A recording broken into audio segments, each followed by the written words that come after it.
Hello everyone, एक बार फिर से आपका इस वीडियो में स्वागत है। इस वीडियो में हम बात करेंगे असिस्टेंट प्रोफेसर 2017 के क्वेश्चंस के बारे में। एक बात और आप ध्यान से सुने, ये जो क्वेश्चन है ये grade 1, MP TET, MP SET और एपी चारों एग्जाम के लिए एप्लीकेबल है। कोई ऐसा ना सोचे कि केवल असिस्टेंट प्रोफेसर के लिए ही इस वीडियो को बनाया गया है।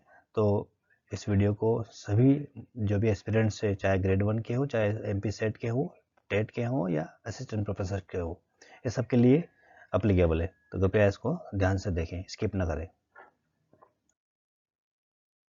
जैसे कि हम वीडियो में देख सकते हैं, ये जो क्वेश्चन नंबर 45 दिया गया है, इसमें पूछा गया है कि find the eigen value of the matrix. इस मैट्रिक्स की आइगन वैल्यू क्या होगी। आप सभी को आइगन वैल्यू के बारे में बेसिक तो पता होगा कि हम आइगन वैल्यू कैसे निकालते हैं।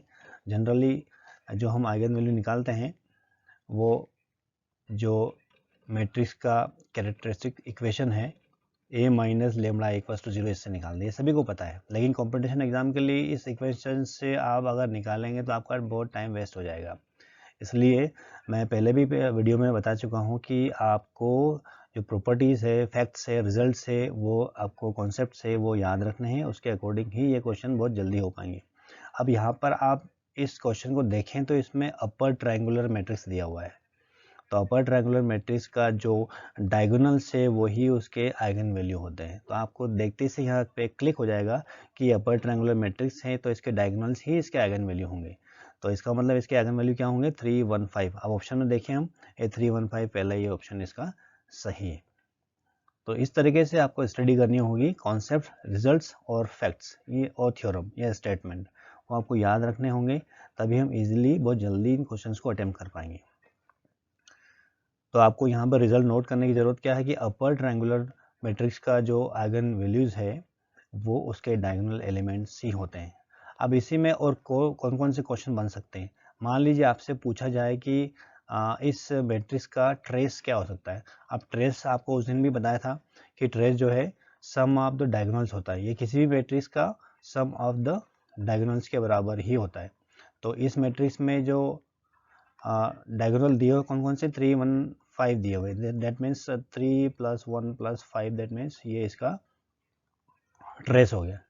एक और प्रॉपर्टी होती है, आपने सुना भी होगा या आपको पता होगा कि डिटर्मिनेंट अगर निकालना हो इसी मैट्रिक्स का, इसी में क्वेश्चन और पूछ सकते हैं कि इस मैट्रिक्स के लिए डिटर्मिनेंट क्या होगा।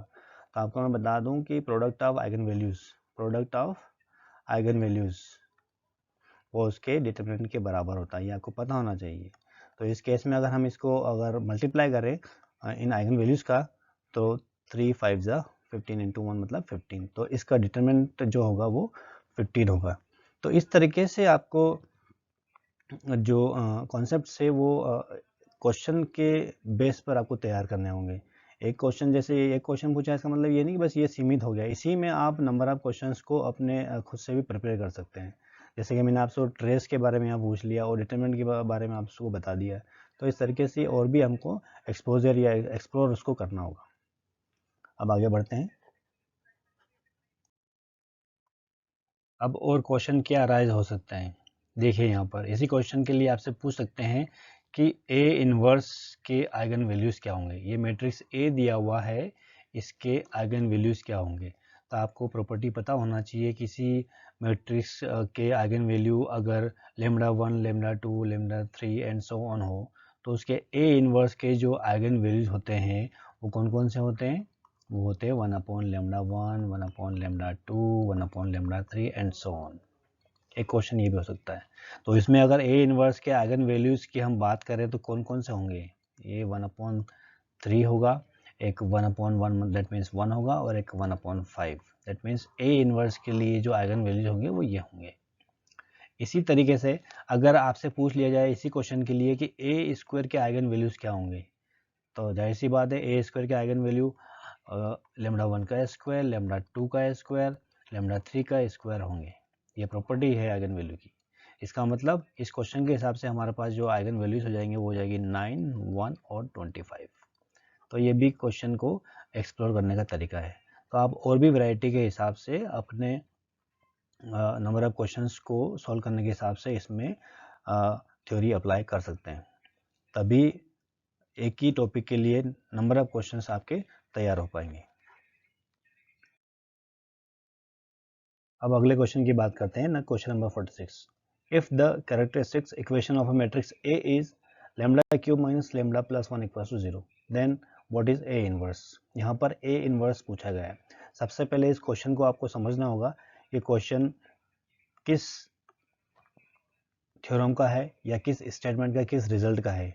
तो आपने एक थ्योरम पढ़ी होगी, कैली हैमिल्टन थ्योरम। कैली हैमिल्टन थ्योरम, उसका स्टेटमेंट क्या है हम सभी जानते हैं कि एवरी स्क्वायर मैट्रिक्स यानी कि प्रत्येक वर्ग आव्यूह अपने अभिलाक्षणिक समीकरण को संतुष्ट करता है। आपने ये पढ़ा होगा। दैट मीन्स मैं बात कर रहा हूँ determinant of A minus lambda I equals to 0। जो मैट्रिक्स होता है वो अपने अभिलाक्षणिक समीकरण को संतुष्ट करता है। तो यहाँ पर यही दिखा रहा है कि वो पहले से ये बोल रहे हैं कि जो मैट्रिक्स का जो कैरेक्टरिस्टिक इक्वेशन है वो ये दिया हुआ है। दैट मीन्स ये सेटिस्फाई कर रहा है। अगर सेटिस्फाई कर रहा है तो ए भी इसको सेटिस्फाई कर रहा है। दैट मीन्स क्या हो जाएगा, lambda cube minus lambda plus 1 means identity equals to 0, क्योंकि मैट्रिक्स में हम 1 को एज ए आइडेंटिटी नोट करते हैं। तो यहाँ पर ये इक्वेशन हमारा बना है, लेकिन हमसे बात किसकी की गई है, ए इनवर्स फाइंड आउट करने के लिए बोला गया है। तो एक क्वेश्चन तो ये भी बन सकता है इसी क्वेश्चन के लिए कि इसके इक्वल क्या होगा। तो एक तो ये हो गया, लेकिन यहाँ पर ए इनवर्स पूछा है तो हम यहाँ पर क्या करेंगे, दोनों तरफ ए इनवर्स का मल्टीप्लाई कर देंगे। तो यहाँ पर A inverse plus I into A inverse is equal to 0। ठीक, अब इसी में इसको सॉल्व सिंप्लीफाई करते हैं तो यहाँ पर पावर कम होके ए स्क्वायर हो जाएगा, फिर minus A into A inverse हमेशा कितना होता है, आइडेंटिटी एलिमेंट, और आइडेंटिटी का किसी में भी मल्टीप्लाई करो तो वो ए इनवर्स ही आएगा। That means equal to 0। अगर इसको हम सिंप्लीफाई करें तो ए इनवर्स को इसी साइड रहने दो और इसको सिंप्लीफाई करेंगे तो आई माइनस ए स्क्वायर हो जाएगा। और ये जो ऑप्शन है यहाँ पर देखिए आप, ये जो फोर्थ ऑप्शन है ये इसका यहाँ दिया है। दैट मीन्स इसका जो आंसर है वो आई माइनस ए स्क्वायर होगा।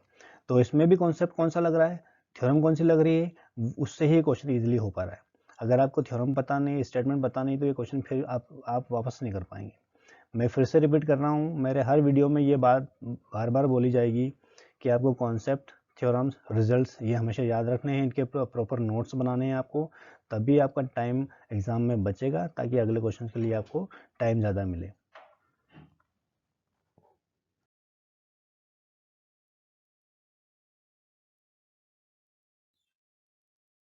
अब हर्मिशन मैट्रिक्स की प्रॉपर्टी के बारे में डिस्कस करेंगे।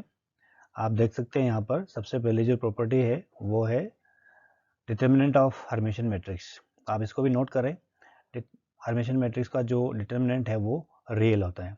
अगर हम इस मैट्रिक्स से समझें, देख सकते हैं आप, इसका डिटर्मिनेंट हमको निकालना अगर हो तो क्या आएगा, 4 माइनस 1 इक्वल्स टू 3।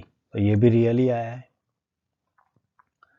और सेकंड जो प्रॉपर्टी है वो है ट्रेस, यानी कि इसका ट्रेस क्या होगा। ट्रेस हम इजीली निकाल सकते हैं। मैंने आपको बताया कि सम ऑफ द डायगोनल्स उसके ट्रेस के इक्वल होता है। तो यहाँ पर ट्रेस जो है वो इमेजनरी के अलावा कोई भी नंबर आएगा, इसलिए यहाँ पर जो लिखा हुआ वो है नॉन इमेजनरी। आप ध्यान रखें, हर्मिशन मैट्रिक्स का जो ट्रेस होता है वो नॉन इमेजनरी होगा, यानी कि वो इमेजनरी के अलावा सारे नंबर्स इसमें शामिल होंगे। अब अगले पॉइंट के बारे में डिस्कस करेंगे कि ये इन्वर्टिबल होता है या नहीं है। तो ये हमेशा इन्वर्टिबल नहीं होता, ये इस बात का आप ध्यान रखें। हमने पिछले वीडियो में डिस्कस किया था कि ऑर्थोगोनल मैट्रिक्स जो है हमेशा इन्वर्टिबल होता है, पर ये जो हर्मिशन मैट्रिक्स है ये हमेशा इन्वर्टिबल नहीं होता है। इसको आप नोट करें अपने नोट्स में। अब हम समझते हैं ये इन्वर्टिबल नॉट ऑलवेज क्यों लिखा है। आप देख सकते हैं यहाँ पर ये पहला जो मैट्रिक्स लिया हुआ है, इस पहले मैट्रिक्स में तो ये इन्वर्टिबल है। दैट मीन्स इसका जो डिटर्मिनेंट है वो नॉट इक्वल टू 0 है। दैट मीन्स ये इन्वर्टिबल है, यानी कि इसका इन्वर्स एग्जिस्ट है। अगर इस मैट्रिक्स की बात करें, सेकंड मैट्रिक्स जो लिया हुआ है, इसका हम डिटर्मिनेंट यहाँ पर निकाल के देखते हैं। Determinant of A is equal to 2 into 1 2 minus और ए का स्क्वायर माइनस बी का स्क्वायर। सिंप्लीफाई किया तो 2 माइनस 1 और ये minus minus plus 1। That means 2 minus 2 equals to 0। देखो यहाँ पर ये मैट्रिक्स जो आ चुका है ये सिंगुलर मैट्रिक्स आया है, और सिंगुलर मैट्रिक्स है दैट मीन्स वो इन्वर्टिबल नहीं है। तो इसीलिए जो हर्मिटियन मैट्रिक्स है वो हमेशा इन्वर्टिबल नहीं होते हैं। आप इसको ध्यान रखें और नोट करें इस चीज़ को। अगला जो पॉइंट है हमारा वो है आइगन वैल्यूज़। आप इसको भी नोट करें कि हर्मिटियन मैट्रिक्स की जो आइगन वैल्यूज़ है हमेशा रियल होती है। आप इनमें से किन्हीं भी दो मैट्रिक्स का आइगन वैल्यू निकाल कर देखिएगा, उसका जो आइगन वैल्यू है वो रियल नंबर्स ही आएगा। इसलिए ये जो हर्मिटियन मैट्रिक्स है इसका आइगन वैल्यू हमेशा रियल ही होता है। इसको भी हम नोट करें। और नेक्स्ट जो पॉइंट है हमारा वो है आइगन वेक्टर्स। तो आइगन वेक्टर्स इसके ऑर्थोगोनल होते हैं। ये भी आप इजीली चेक कर सकते हैं। पिछले वीडियो में हमने ऑर्थोगोनल जो चेक किया था वो कैसे करते हैं। आप वो जो लास्ट इस मैट्रिक्स के लिए आइगन वेक्टर निकालिएगा। आइगन वेक्टर निकालने के बाद उसको उससे जो मैट्रिक्स बनेगा उसमें ये प्रॉपर्टी आप इसको सेटिस्फाई करवा दीजिए। तो उससे ये मैट्रिक्स पता चल जाएगा कि इनका जो आइगन वेक्टर से जो मैट्रिक्स बना है वो और जो ट्रांसपोज उस मैट्रिक्स का निकालेंगे तो उन दोनों का मल्टीप्लाई क्या आना चाहिए, आई यानी कि आइडेंटिटी मैट्रिक्स आना चाहिए। तो अगर ये सेटिस्फाई करेगा तो वो मैट्रिक्स के जो आइगन वेक्टर है वो क्या हो जाएंगे, ऑर्थोगोनल हो जाएंगे। और ये हमेशा होते हैं, इसलिए आपको नोट भी रखना है कि हर्मिटियन मैट्रिक्स के लिए आइगन वेक्टर्स ऑर्थोगोनल होते हैं। तो आप इस चीज़ को नोट करें। चलिए बढ़ते हैं आगे अगले क्वेश्चन की तरफ। अब हमारा अगला प्रश्न है the eigen value of triangular matrix are. किसी त्रिभुजीय आव्यूह का आइगन मान क्या है। ये मैं आपसे अभी स्टार्टिंग में भी डिस्कस कर चुका हूँ कि जो ट्रायंगुलर मैट्रिक्स है उसके आइगन मान कौन से होते हैं। तो उसके आइगन मान उसके डायगोनल एलिमेंट्स ही होते हैं। ये क्वेश्चन एक तरह से आप समझ सकते हैं वो प्रॉपर्टी के हिसाब से दो क्वेश्चन पूछ चुके हैं। अलग अलग तरीका था पूछने का लेकिन क्वेश्चन वही है। ट्रायंगुलर मैट्रिक्स के जो आइगन मान है, आइगन वैल्यू है, वो उसके डायगोनल एलिमेंट्स ही होते हैं। इसका पहला आंसर ही सही है, राइट। बाकी इसलिए मैं आपसे रिक्वेस्ट कर रहा हूँ, अनुरोध कर रहा हूँ कि अपने नोट्स ज़रूर बनाएं, कॉपी में नोट ज़रूर करेंगे। लास्ट टाइम रिवीजन करने के लिए बहुत फ़ायदेमंद होंगे और यही क्वेश्चंस, यही प्रॉपर्टी रिजल्ट्स आपके एग्ज़ाम में समय बचाएंगे ताकि बाकी जो समय है अगले क्वेश्चंस को करने के लिए आपके पास पर्याप्त समय रहे। अदरवाइज़ फिर लास्ट टाइम क्या होता है, कभी कभी प्रश्न छूट जाते हैं और फिर हम सारे क्वेश्चन अटैम्प्ट नहीं कर पाते तो हमारा सिलेक्शन होने में भी परेशानी होती है। तो सिलेक्शन अगर इसमें आपको किसी भी एग्ज़ाम में अगर लेना हो, चाहे MP-TET हो, ग्रेड 1 हो, MPPSC, असिस्टेंट प्रोफेसर हो या कोई और अदर एग्ज़ाम हो, प्रैक्टिस मस्ट रिक्वायर्ड। और रिवीजन आप 3-3 बार करें, 4-4 बार करें एटलीस्ट। उनका जो जिनके बारे में बात कर रहा हूँ आपसे, अपने नोट्स ज़रूर बनाएं, शॉर्ट नोट्स। उनमें सारे स्टेटमेंट, रिजल्ट्स, फैक्ट्स, फॉर्मूलाज, जो भी अच्छी अच्छी चीज़ें हों उसको नोट करके रखें, उनको रिवाइज करते रहें। इससे आपको बहुत फ़ायदा होगा। Thank you. अगर पसंद आए तो इसको लाइक और सब्सक्राइब जरूर करें और शेयर भी करें अपने फ्रेंड्स के साथ। शेयर करना ना भूलें, शेयर जब सबसे ज़्यादा इंपॉर्टेंट है। मेरा मकसद सब्सक्राइबर बढ़ाना नहीं है, केवल इसको शेयर जरूर करें। जो नीडी है, कंसर्न्स जो एस्पिरेंट्स है उन तक जरूर ये पहुँचे। Thank you.